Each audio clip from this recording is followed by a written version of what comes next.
ভক্ত ব্যাকুলতাই তো আসে না। তাকে পাবার জন্য ব্যাকুলতা কিভাবে বাড়ানো যায় মহারাজ, মহাপুরুষজি?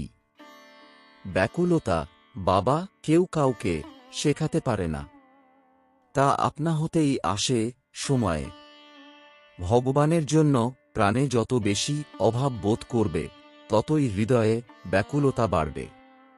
যদি তা না আসে তো জানতে হবে যে এখনো সময় হয়নি।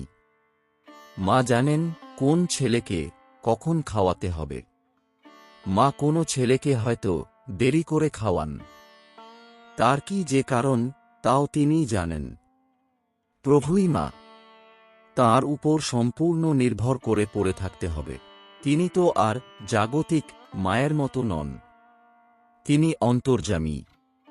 কোন ছেলে আন্তরিকভাবে তাকে দেখতে চায় তা ঠিক জানেন তিনি এবং সময়মতো দর্শনও দেন।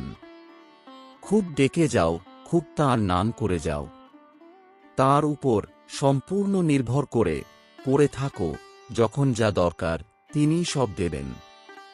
পবিত্রতা ধর্মজীবনের ভিত্তি। পবিত্র হৃদয়ে ভগবান শীঘ্র প্রকটিত হন। কায়মনোবাক্যে পবিত্র থাকার চেষ্টা করো। এখন তো তোমার ছাত্রজীবন। ছাত্রজীবন বড়ই মধুর।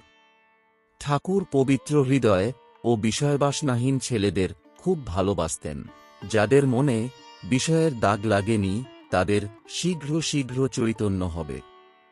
আর দরকার শ্রদ্ধা ও বিশ্বাস। যেমন যেমন তোমায় বললাম, সরল প্রাণে সব বিশ্বাস করে ঠিক তেমনিভাবে সাধনায় লেগে যাও, দেখবে তাঁর দয়া হবে, খুব আনন্দ পাবে। আসল কথা বাবা, সাধন করতে হবে। ঠাকুর বলতেন, খালি সিদ্ধি সিদ্ধি মুখে বললে তো আর নেশা হবে না।